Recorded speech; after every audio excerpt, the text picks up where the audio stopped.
And just like that, we can say we're recording. So we're honoured to be joined today by Rosanna Cooney, the author of this amazing book, Sweathouse. Today we're going to talk about this and a bit about what's going on in Ireland in terms of the sweat bathing community. And of course, I'd love to start off by just understanding, how did you find out about this crazy world called sauna? Well, thank you so much for having me. First of all, You're pleasure welcome. to be here. For me, it actually kind of started when I was 17. I went to a sweat lodge with my parents. Wow. And at the time in Ireland, which is actually still often the case, most saunas that you go to, it's like no under 16s, you cannot go in. So I'd never really been in that hottest space before. I just hadn't experienced it. And my parents were going to this sweat lodge run by some local people in Wicklow, which is often kind of like a hippie county in Ireland, or it can have that perception. And I was studying for my exams at the time, and I was like, okay, a day out, let's go. Don't have a clue what's going on here. And it's funny because when I think back, the majority of my memory of that day is just pitch black, because so I don't really have visuals from it. I just have sensations from it.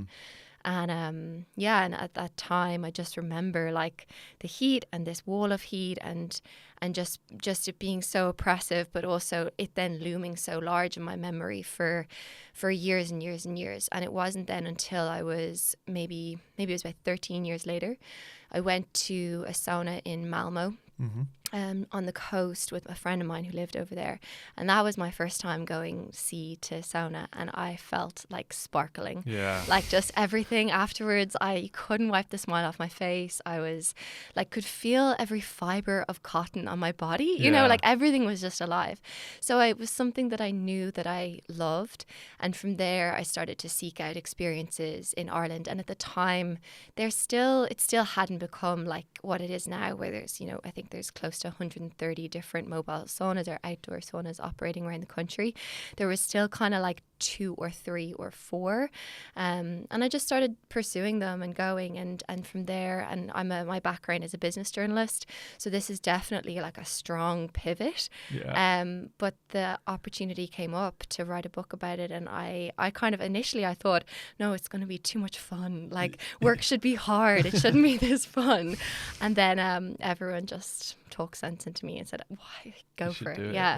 Totally. So help me paint a picture of this sweat lodge. I'm intrigued. So, what did it look like? Was this sort of a new wave sort of emulation of American sweat lodges, or was this a traditional Irish sweat lodge that had been opened up, or what was that first?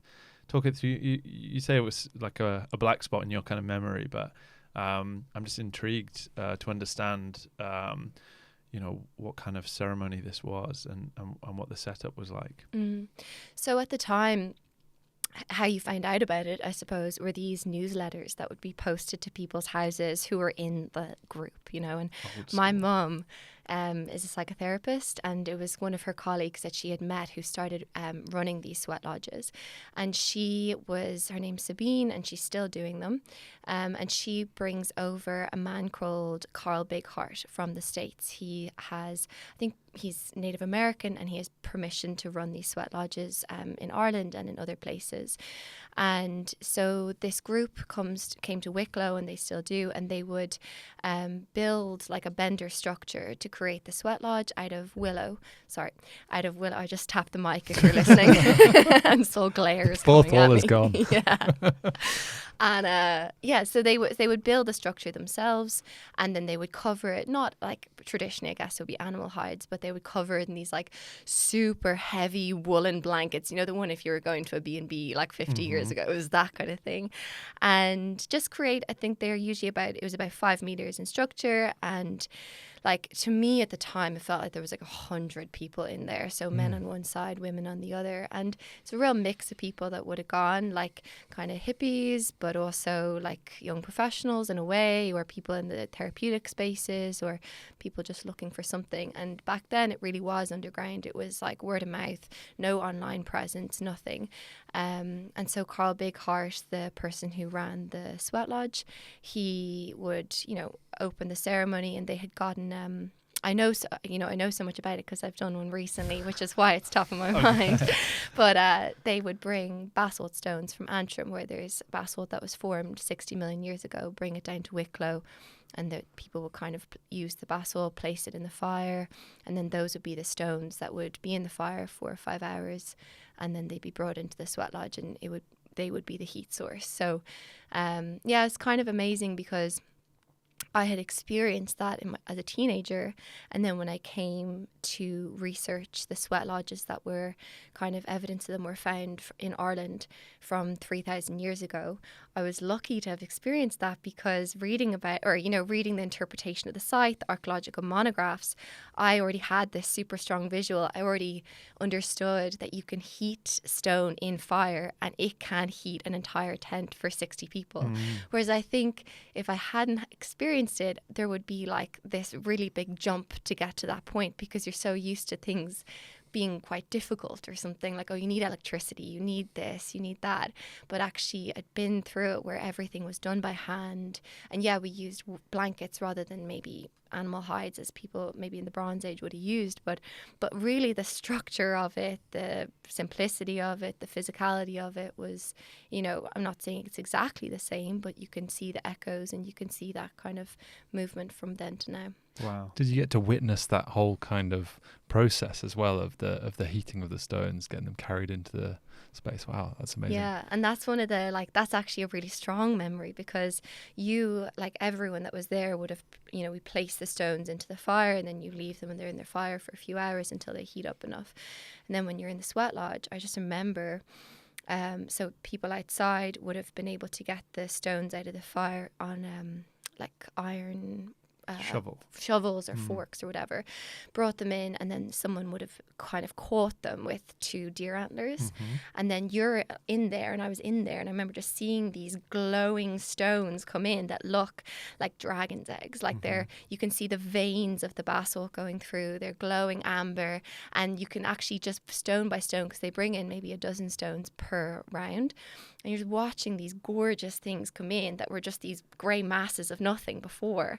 And it kind of, you're like, wow, stones. I've never seen stones glowing outside of like those heat storing. Really? Yeah, or like a big sauna. So I've had a few sweat lodge experiences very similar to what you've described, and actually, the hardest part from my experience in those sweat lodges is trying to make sure that you don't bring in any embers with you, because if you bring in any embers, it suddenly fills the space with smoke, and everyone's just like, there's an ember there, and everyone's trying to like pour water on it. But we didn't use a metal fork, and when you said that, I was like, that makes so much sense, because then if you use a shovel, there's more risk of like bringing an ember in. So these guys must be real pros. They're pros, exactly. It's amazing that you got history. Such a an authentic experiences in the oral tradition brought over by Carl Bighart, as you say. That's got to be a lot of kind of passed down wisdom through their bathing practices in the. And I often find when you speak to people like that as well, they don't even know what they know. So when you like ask them, they go, "Well, we just make a sweat lodge," and you go, "Yeah, but how?" And they go, "Well, we just put stones in a fire." And you go, "Yeah, but like how? Like what? How many stones? How big? How long do you have to burn it for?" And, okay. Start to think about it. So that's really cool. So you went across to Malmo, had this amazing experience, and that's obviously this fire in your belly for sauna. We first met at the Alfgust Championships in Northern Ireland last year. Tell us a little bit, and you were in the process of writing this book, and I remember we had a lovely conversation about it. Tell me about that, how that, the book writing journey. You've obviously done a lot of travel in Ireland, internationally, spoken to a lot of people in the UK and in Europe. Talk us through the journey, the book writing journey, and where you've been and who you've met. Well, it kind of started for me originally, when the idea came for the book. I I'm very, like, I'll admit, I thought that's a magazine article. Like, I just thought, like 2 pages. Said and done, a few Mostly paragraphs. pictures. some great pics, 10 best saunas, like that was what I thought. Yeah. Because my understanding at the time was like this quite recent history of sauna in Ireland. And maybe I had some awareness of the sweathouses, but like it was from a BBC article that had been done on, like, inverted commas, something like ancient, mysterious, naked sweathouses, and nothing was really connecting for me at that point. So at the beginning, I was a bit reticent, but what I started to do was just research the Irish connection. And when I did that, I realized, okay, first of all, we have this amazing, really deep, really long, and yes, broken, but tradition in Ireland that goes back to the Bronze Age. According to the archaeologists who've worked on those sites, it's prehistory. And that's when I again realized, like, okay, we have these distinct periods in Irish history where sweat bathing has been really important to our communities, has been like a communal resource for people, has been part of keeping like a community well, and people have devoted a lot to doing that. And I found that quite an inspiring idea. And and it just made me think, oh, there's so much more to this now that I can understand that there's this strong Irish legacy that maybe most of us don't know about. So that's really what I set about doing originally. And at the time when I started, and I'm quite proud of the book because it's the first time that these eras have been brought together in one place and have been brought out of like specialist academic texts, which are, much more detailed and they are rigorous, but they can be hard to access. Often like just from a basic perspective, you might need like university access or library access, and they're hard to find and difficult to take in sometimes. So not that they're not well written, but it was just I wanted to put all these things together to kind of thread through and create a story really for people to follow. And so that's what the book and what my research began with, was finding first the monographs from archaeologists who looked at the sweat lodge sites. And I chose maybe 3 that were really strong examples. 1 in Kilkenny and 2 in Meath, and I can talk about them more if you want. But then what I also looked at was, okay, so we had these Bronze Age sites, these Iron Age sites, that's 3,000, 2,000 years ago, and then it kind of goes underground for this really long period. So what I did was I went to Irish mythology, which was written between kind of like the first centuries and the 5th century, and there you have all these references to what we just talked about, people heating stones in fire and using that to heat water and then bathing. And I got really entranced by the ideas of like the ancient Greek myths and how warriors would prepare for fighting, for transitions in life, for transitions from warrior to king, through bathing, through grooming. And I saw those same echoes in the Irish mythology. It's just that they hadn't been kind of plucked out before. And the same thinking about fire, like the elements. And again, once I started to kind of understand the European traditions and the importance of Lolu or Leil or Gars in Latvia and steam, really. And then I started thinking about steam in Irish mythology and mist, and realized that, if you want to, you can see that kind of idea of steam, the intangible, these liminal spaces, is just so strong with what we have. And it's this kind of intangible is like a portal to another world, and that's going through all of our myths. That's really, really strong there. And so then that kind of got me thinking more, and I was like, it's no secret that these origin stories and these myths kind of all interlap and link up across Indigenous cultures. But when you have a lens to look through, like I did with sweat bathing, then it all kind of starts to, it starts to come alive. And then I moved on to the sweat houses, which were, these kind of like quite mysterious features of the Irish landscape, because at the moment, just to describe what they look like, maybe they look like stone beehives. They're usually not more than 2 meters tall and not more than 2 meters across. You might fit 2 or 3 people inside, and they were constructed with dry stone wall technique. So that's just stone on top of stone on top of stone, and then corbelling at the top, so it comes in to create a roof. And they look like domes or beehives, and they can usually fit maybe 2, 3, 4 people. And they exist in our landscape. There's still 300 of them that have been recorded, but there's probably more, and there were probably thousands of them at one point. And these are enchanting because you can still go, you can still visit, you can still touch them. They're still part of communities, even if the communities that have them now in their midst don't, maybe they're not using them, or they're just they're used to seeing them. But the sweat houses were like very captivating because of the ability to physically touch them. So do you want me to explain how they were used? And now I'm thinking, does that make sense? I mean, I guess my as is always the case, there's so many questions. I was interested to understand the journey that you went on and who you met across Europe, but you just touched on something that I listened to a talk by Mikkel Arland, who I know you've had some great dialogues with, on Irish sweat bathing traditions. And the archaeologist in me, those who watch the podcast regularly know my academic studies were in archaeology. And I look at these and I think, well, actually, there's loads of chamber tombs in Ireland, loads of them. Of course, we have them in the UK as well.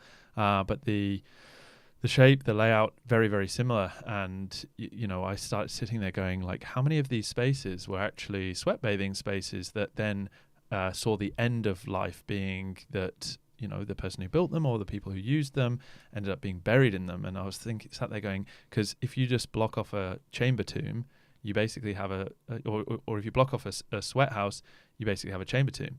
Or if a family lineage dies out or whatever, and then I was thinking about Finnish sauna and the whole idea of, women giving birth in the sauna and then people being embalmed or prepared for burial in the sauna, and this sort of cyclical thing. And I was there going like, maybe there's even more. And then when you think about some of the really impressive Irish chamber tombs, which are really massive, you're like, those are like mega saunas. Like this could be a whole village of people. Like, maybe we've got this all wrong. Maybe they were saunas, and then at the end they put these people in. And then you you come to terms with the idea as well of, in archaeology, people often have this. Whenever we don't understand something, we just call it ritual, and it's like an ongoing joke. And there's a whole group. I would say a third of the people I studied with, and generally a third of people are like camp. Let's find a practical application for this thing, and then consider ritual afterwards. And then the other 1/3 are like everything is ritual, and then there's some in the middle who kind of try to find a middle ground. And I just love the idea that like these people absolutely loved sweat bathing, and so much so that when like the tribal leader died, then he would be buried in there, and then they would build another one, and then that would become the next king's burial place or whatever. Of course, no proof for any of this whatsoever, but it makes a great story, and I just love that idea. So going back to your question, yes. So let's talk about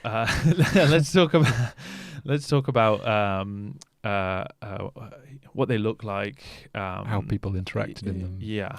I think the reason I started talking about this Irish angle was because when you asked about Europe, I suppose the reason that I went to Europe and travelled around was because I saw this tradition in Ireland that had gone underground at different times, been broken at different times, and I thought, there's so much to learn. There's ways back, not perhaps like directly back, but there's ways to pick up on things that maybe we can learn from it. And that's kind of why I went abroad. But in Ireland, the sweat houses, or chocolish, which is the word we would have for them in the Irish language, they look like magic. That's what I think of them. Like the first time I saw one, I was just dazzled. I thought they were so gorgeous, and they look like little fairy forts or like, Hobbitshire, like dwellings, because now they're these stone domes, but they're covered over in kind of grass and vegetation, and, the people have just left them for 100 years, and they're really, really camouflaged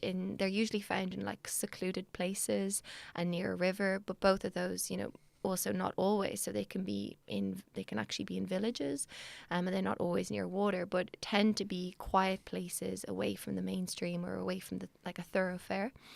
And they're so camouflaged. That's the thing, because they were built of stone from the field, and they were just built with what people had.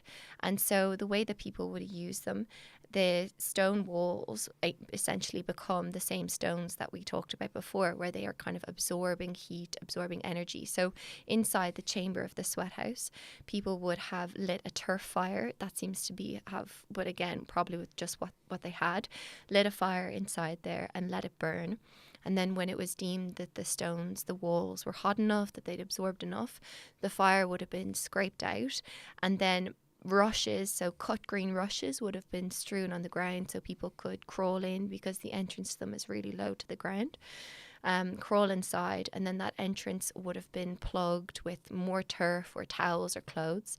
And then people would have been inside in the heat as the heat came kind of from the stone walls. Yeah.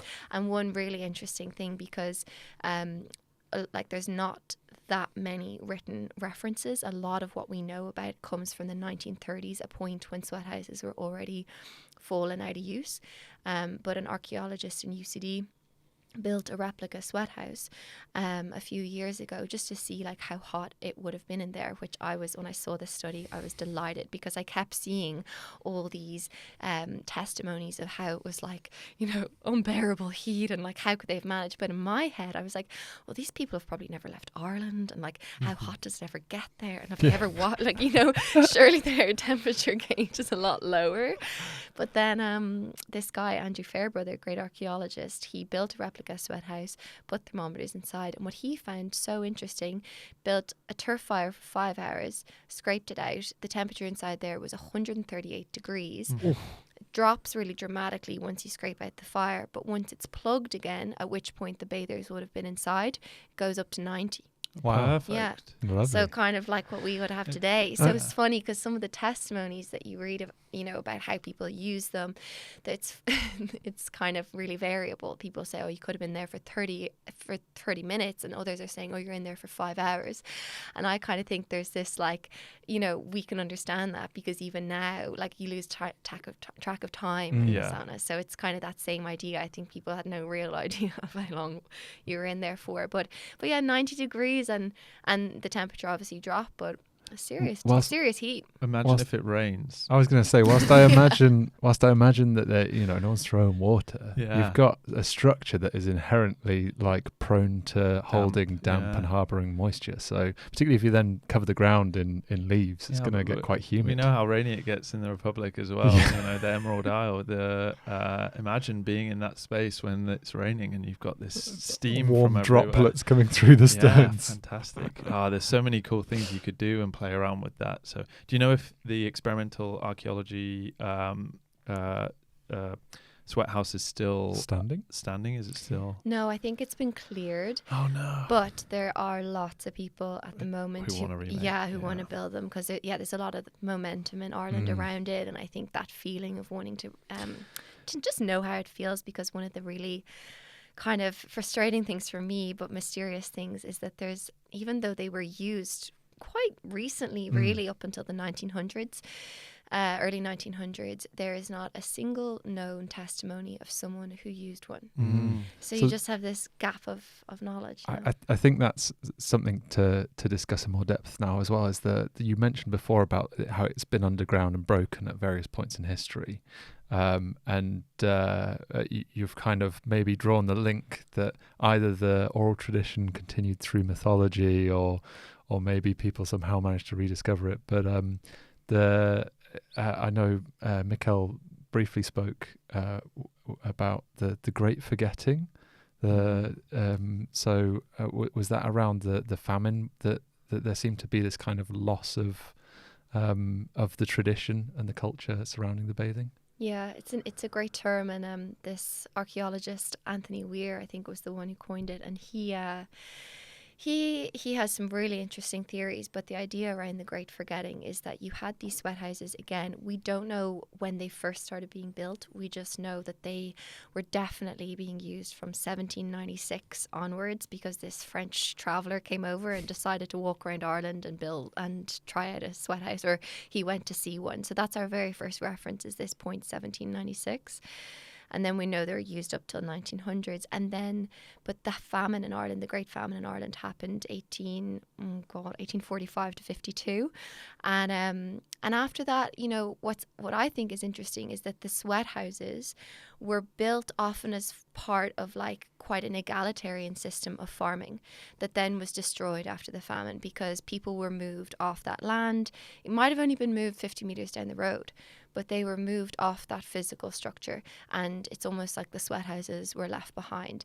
And after the famine, after these years of hardship, a lot of things changed. The language changed from Irish to English, and with that language change went, you know, not Cultural just change. cultural change, exactly, a break in farming traditions, in the ways of thinking about things, in how you approach certain things. And even, you know, I think it's such a sad thing, but the word we have for a sweathouse is chocolish, but what we don't know is the word that they used for those specific stones for the sweathouse, or what they would have called the rushes laid in, or, you know, they used to apparently call for cabbage leaves to come in and put on your heads, but maybe there was a specific word for that, or the feeling of bliss when you get into the water for the first time. So all these kind of peripheral words were lost. And were they lost, or were they, you know, kind of left behind and forgotten? And that's this idea of the great forgetting is kind of things moving on, people moving on, wanting to leave behind this time of great poverty, hardship, difficulty. And the famine, it was, you know, like 1 million people died, a million.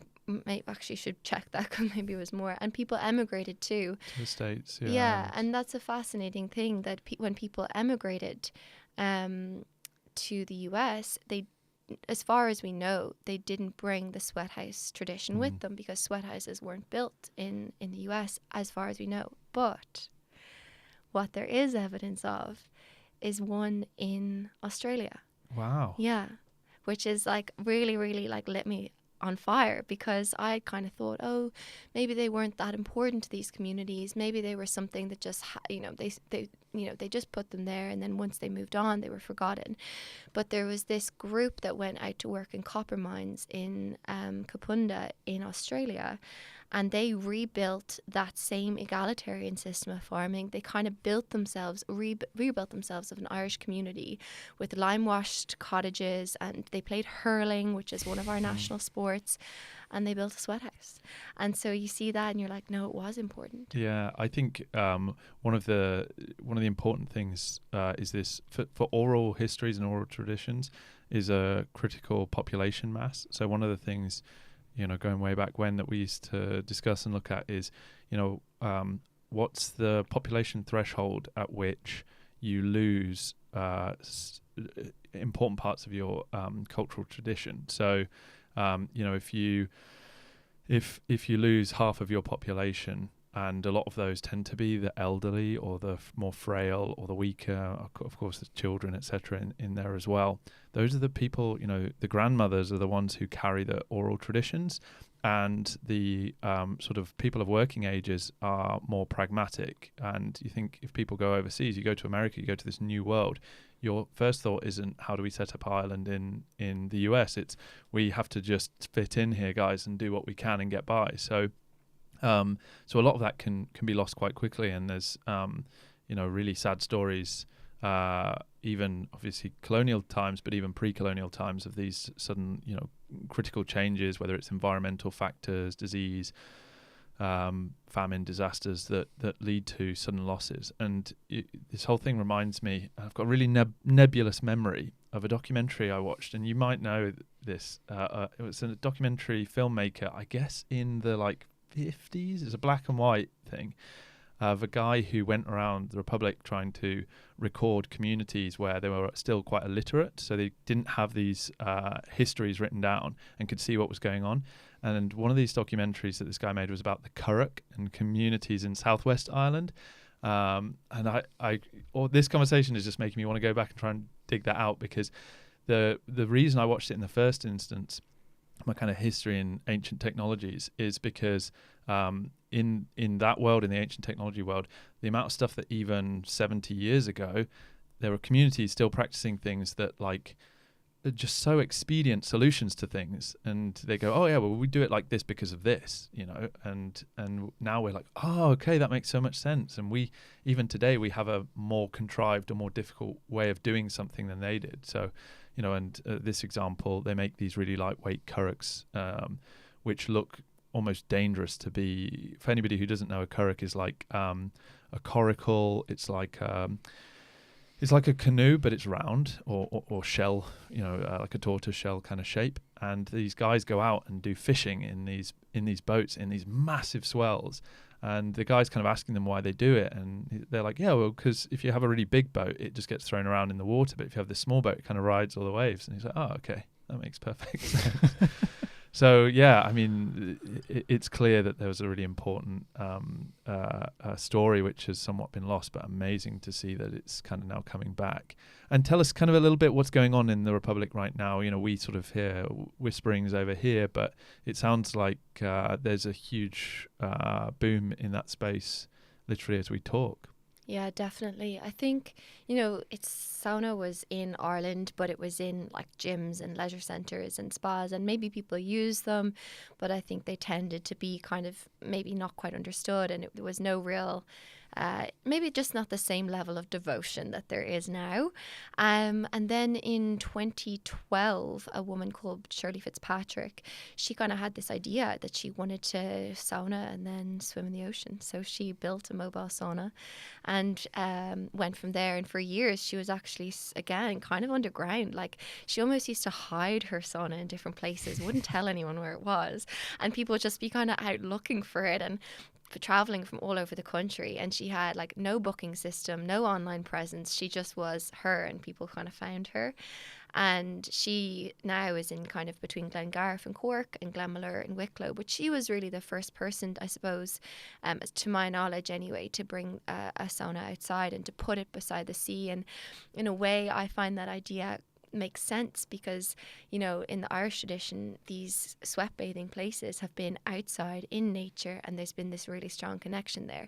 And so maybe it just didn't make as much sense when it was inside. And yeah, so she did that. And then in 2019, Steve Crosby from Fod Sale, he set up a place by the sea, which is brilliant. And then that kind of opened it up to maybe a social media generation, which Shirley was like very resistant to, and did things her own way. But Steve then kind of opened it up again. And then I really think, as it's the common thing, people see it and they think, oh, I want to do this too. And so from different fonts, like from every sauna springs another sauna and another one.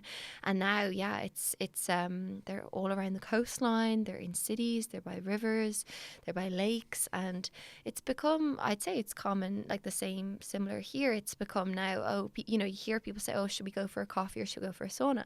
This is another thing that's built into people's lives. And at the moment, so I think, what's that, about 6 years since Steve opened, since it became quite mainstream. I think it's become, it took a while where people were like, yeah, this is, I can try this out and I want to do it, and getting more and more used to that idea. And now I think it's at a point where they've gotten used to sitting there and really enjoying it, and then going cold and then really enjoying that. And now there's this like real hunger for something more.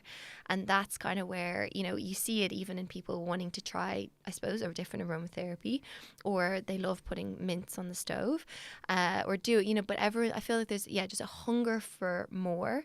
And so different things have started to come in really, and like quite at the moment, interpersonal connections by like Shirley's brought in Birute from Lithuania, who's like a pretty renowned bath master, and that's kind of introduced the idea of Pirtisin and bringing plants in.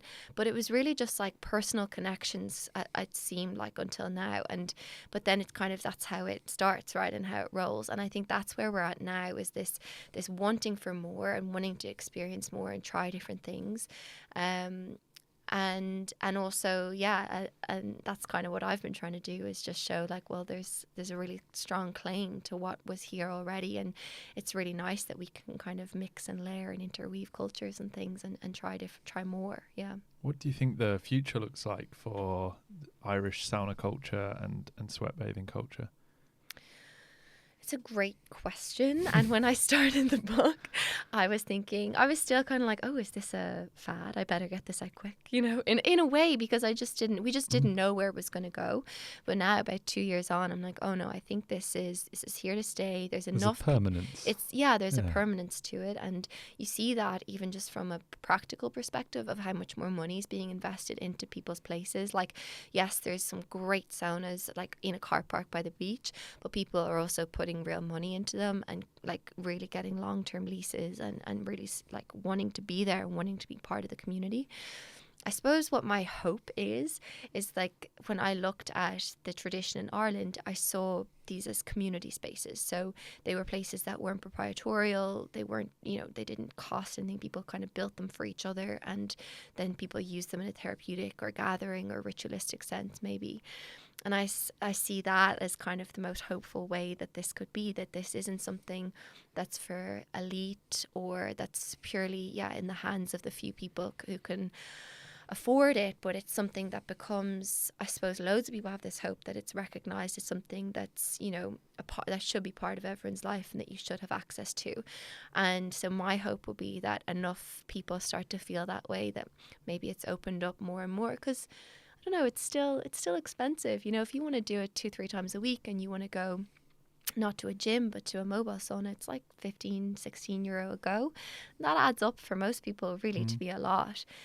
So my hope will be that there's more community spaces like we've seen in the UK, or like in Finland, where you kind of more have caretakers of saunas and people can go and spend the day there and it becomes that. So yeah, fingers crossed. Fingers crossed. I think it would be really good to start seeing some of these more traditional sweat houses opening up as well. I'd really love to go and try that out. I'm just, sat here thinking like, oh yeah, I've got to build something like that in the backyard. Or it's there's so much opportunity to play around with the concept and having the heat in the walls. Kind of the only other similar sweat bathing experience I can think of is this Korean. There's 2 different Korean sweat bathing ones, and I always get the names mixed up. But there's one where the walls are made from ceramics, and the walls themselves re-radiate the heat. And there's it's a similar kind of concept. But otherwise, I can't think of any other sweat bathing tradition that's kind of similar in that regard. It's quite a unique design and concept. I do like as well how effectively the whole practice is shaped by the landscape and the availability. Yeah. Whenever people ask, why are saunas made of wood? I was like, well, that's just what they had, isn't it? And you look at the records of, for instance, like Finnish soldiers in World War II, and like the first thing they do is dig in and make a little sauna and out of kind of scraps and everything that they could find. So it'd be a mixture of earth and wood and maybe a bench made out of like a door to a cabin that they found or something. Or I mean, some of those older Finnish, I guess you'd call them sweat huts or sweat lodges, and the ones I've seen remade, like living museums and things like that. They, again, very pragmatic. So the beside rivers in particular, the substrate is very sandy gravel. Yeah. And so they dig into this sandy gravel and then line it with retaining timber and then cover the roof. And so it becomes a subterranean hut that you take stones down into and do sweat bathing. And again, it's just through the practicalities of where you build it, next to a river, available resources. Really, so many different ways to make you hot, I suppose. And it makes you wonder, doesn't it, whether there's these histories exist actually across Europe. And it's, we see these phenomena in like, Neolithic remains. There's this, when you look at the earliest Neolithic remains in the UK, you get them sort of in the south, and then you get them way up in Shetland. And one of the things that nobody's quite sure is whether that represented people colonizing up the coast, or whether it was to do with the fact that everywhere else has just been obliterated by modern farming and ploughed into oblivion. And even worse, and this brings me on to my next question nicely, is in the 1800s, people got really excited about all these old tombs and stuff, and they went out pillaging them. And then farmers didn't want people on their land pillaging them, so then they ploughed them or destroyed them into oblivion as well. Is there a protection framework in place for the Irish sweat houses at present? And if not, then, you know, if, and I'm not suggesting it is, but if Irish culture is anything like British culture, it's one of those things that as soon as people find out about them, then they all get trashed and like filled with beer cans and graffitied and damaged and ruined. Yeah, I actually really like this question because it's bringing to mind the first sweathouse that I saw, which was actually in a field of solitary hawthorn trees.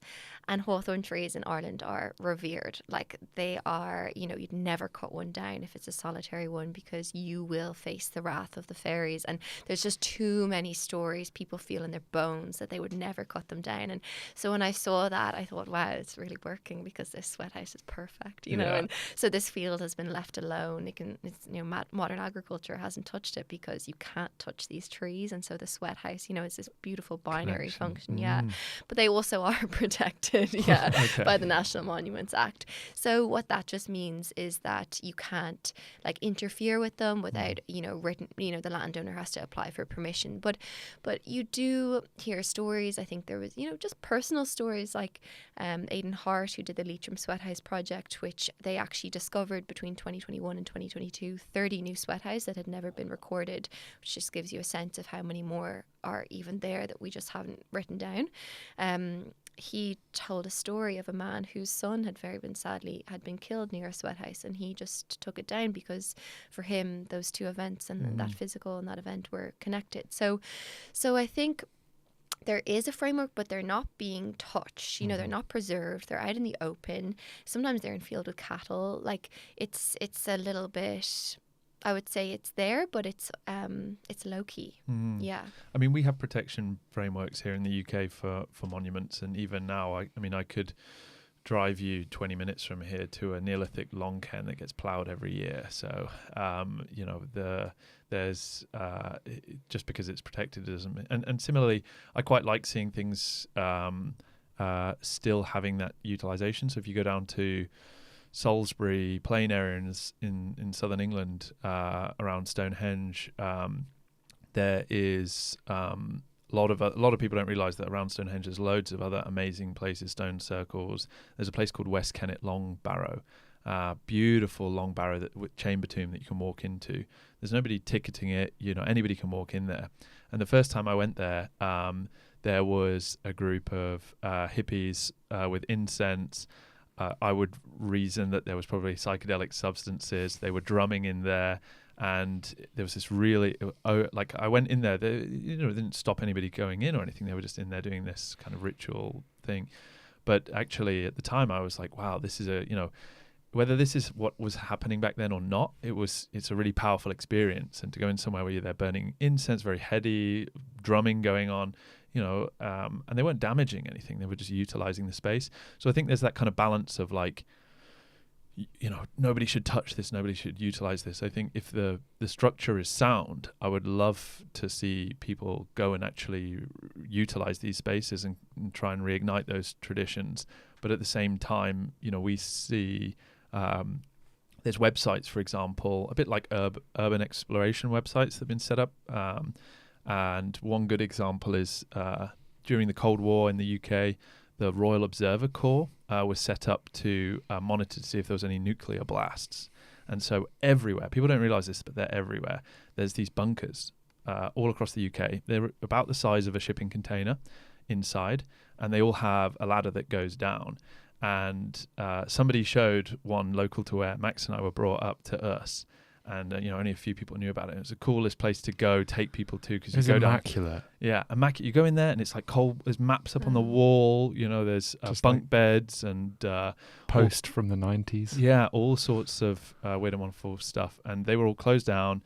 A lot of them were locked up. But now people kind of know about them. They're just getting trashed, and people go and, you know, start fires in them, or just rip everything out of them, steal a load of stuff.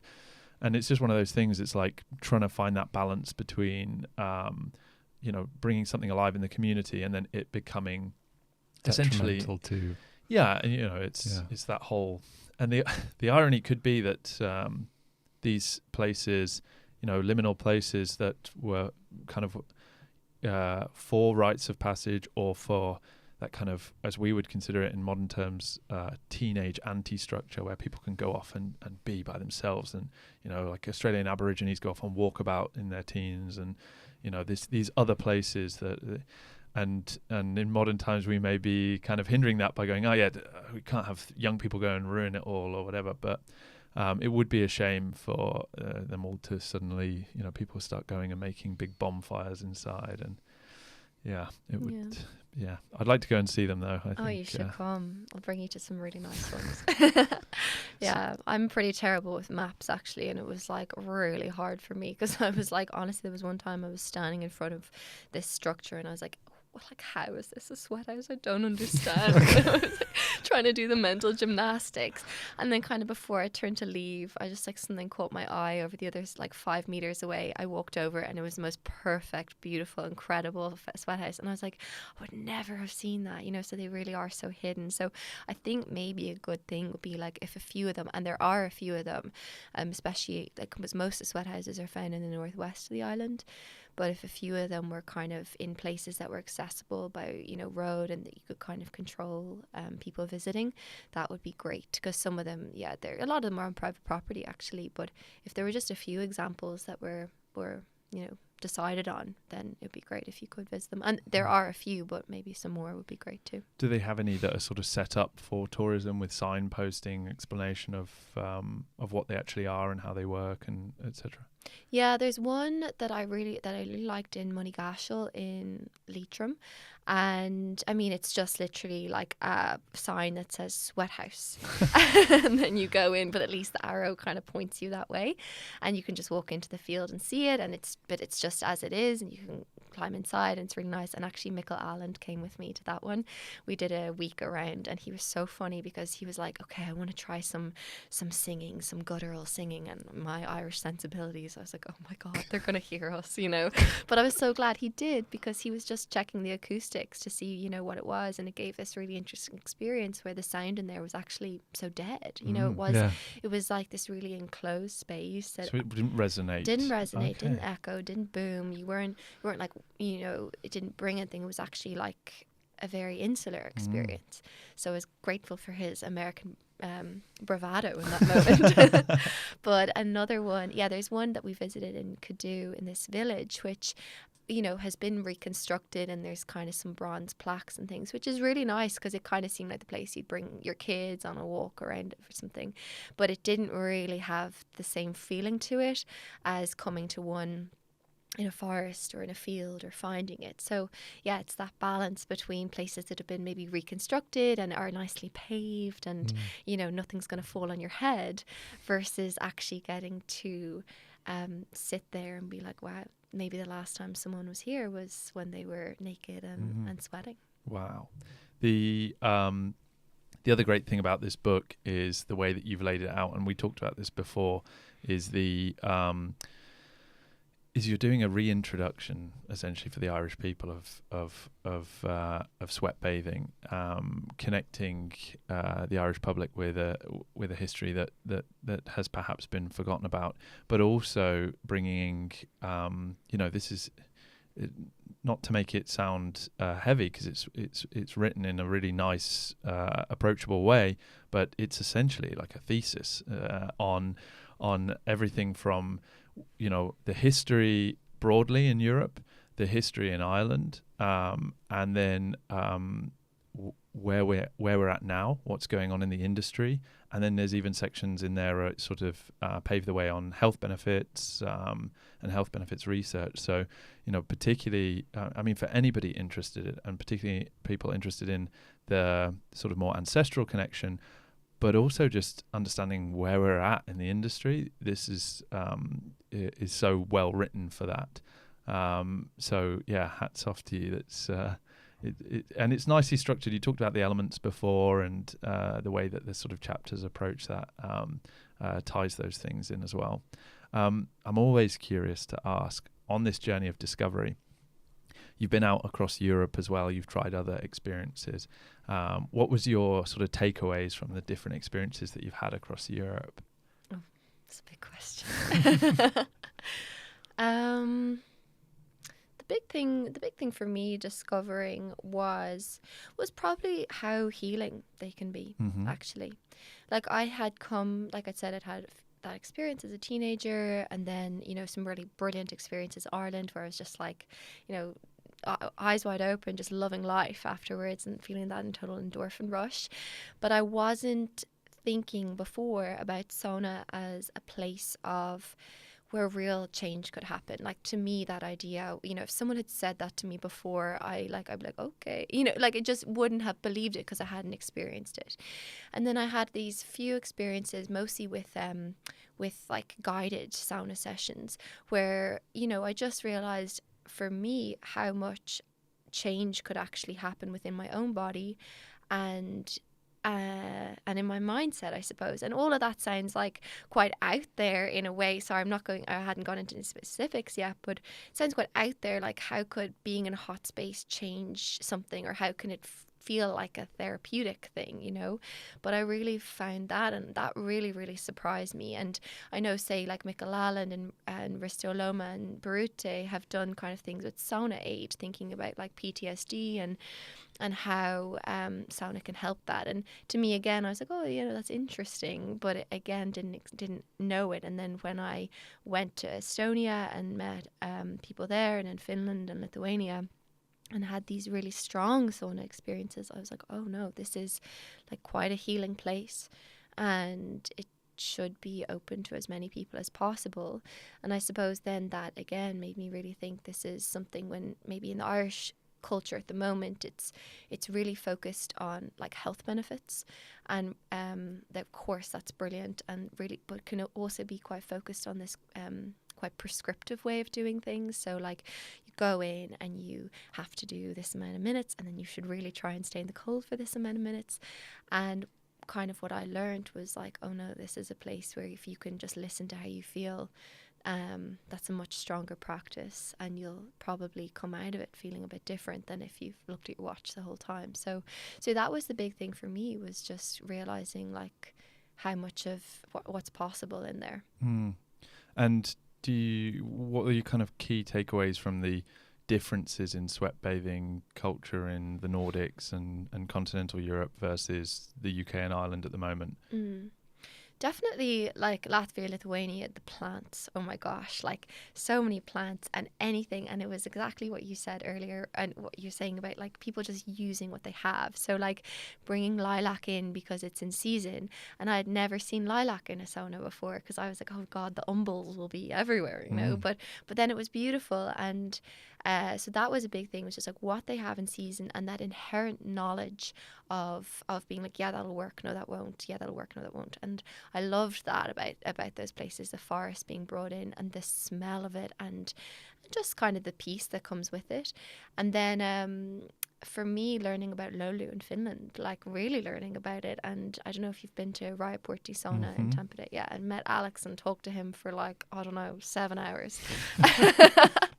Which was one of the highlights, actually, because I can't remember his second name, Alex Kempe, I think. He's the sauna heater in Rajaportti. Again, I didn't know that that's a full-time job. Oh, yeah. You know, that's a career to be a sauna heater. Yeah, a lot of these places, like they have living quarters. Yeah. Yeah. And he was really inspiring, talking about the Lolu. And the thing that he told me was like, stop thinking of it as, you know, something abrasive, and think of it like a hug. So I've really tried to think about that and be like, oh, this is, you know, what's happening when that Lolu hits, and thinking about Lolu as like a spiritual thing again. So that for me was like, oh, you know, in Ireland, I think it's really amazing that the infrastructure has been imported in, and the saunas there and the stoves are there, and, you know, we're all having a really good time. But maybe these elements which make it so part of a Finnish culture or another culture, and make it so part of their identity and being, those things haven't quite translated across,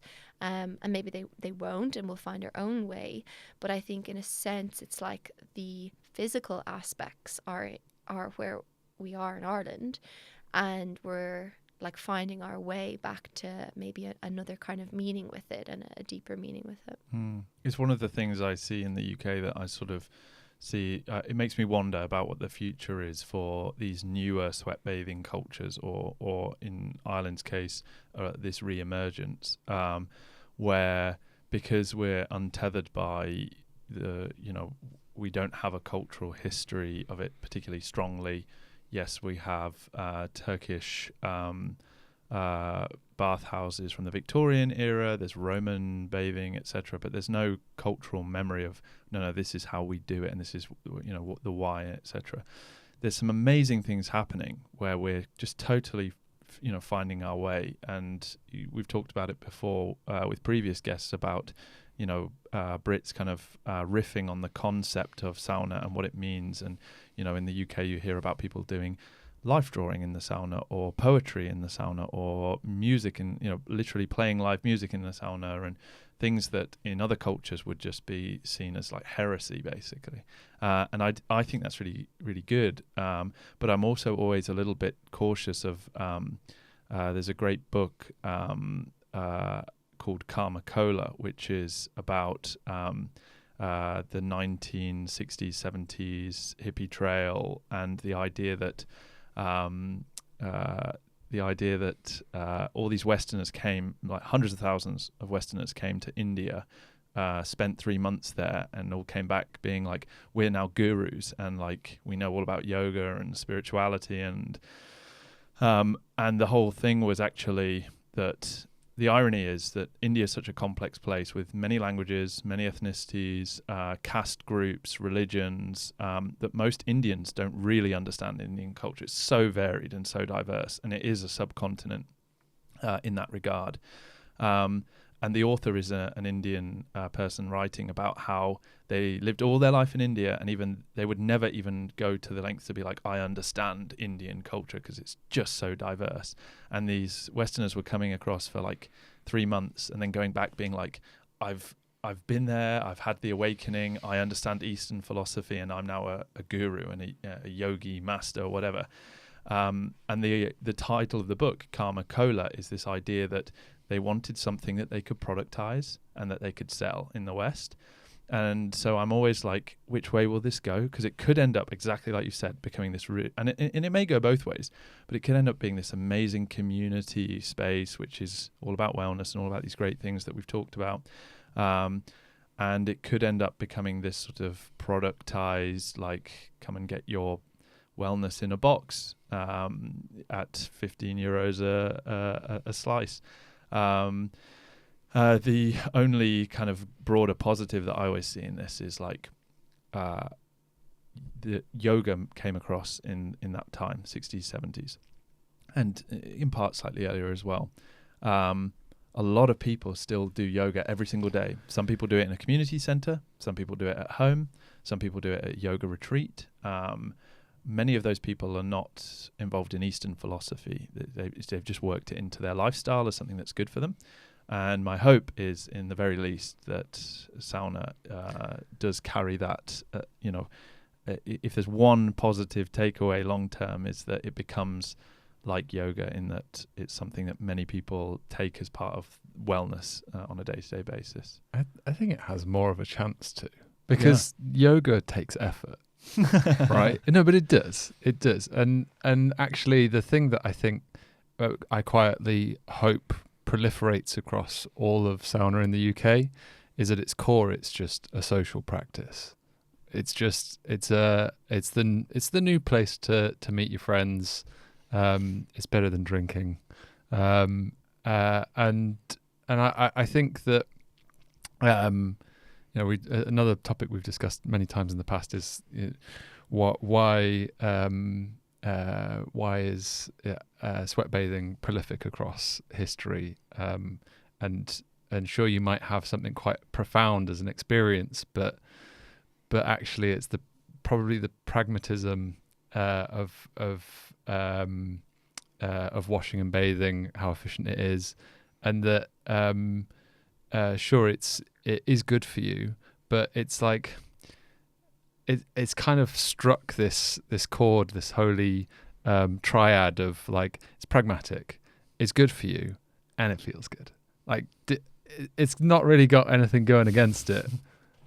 I think it's here to stay. Yeah, fingers crossed. And I think Ireland has an exciting, it's grassroots still a little bit at the moment, but everything that we've been talking about, some of the really amazing changes coming, and new saunas all the time popping up in Dublin. So I think it's just the beginning. Yeah, but we got to build one of these things. Yeah. I'm A desperate proper to try sweathouse. it. I know. The thing that fascinates me is that like none of the records ever say that like people got burns going in, but Yeah. like you're crawling in through such hazards, like these stones would have been. Yeah, so I'm like, how did that not happen? But I know I want to try. I'm desperate to try. So yeah, we should definitely try build one. There's a great guy I know who runs sort of bushcraft and primitive technology workshops over in Cumbria, and he's got his own little plot of land. He's from geographically north, politically south Ireland as well. So I'm 100% sending him a copy of your book. We helped him build his or kit him out with his sauna materials as well. So he's got a beautiful sauna there. But I'm 100% sending him a copy of your book and being like, we have to make one of these. And I'm sure he'll be down. So yeah. Excellent. Next Invite time me you come, over. we'll definitely do that. We'll bring the cabbage for our heads as well. That's it. We need the cabbage. Well, listen, this has been fantastic. If people want to get hold of your book, obviously we're going to stock it on the website, on the book section. Where else can people find the book? Yeah, I think in the UK it's through Waterstones. I think it'll be on Amazon, and then all other major retailers, I guess, WH Smith as well. In the Republic of Ireland? Republic, just through, like, it'll be in all our major bookshops. So again, Waterstones, which is Hodges Figgis, Eason's, Dubray, and Books at One, which is a great community independent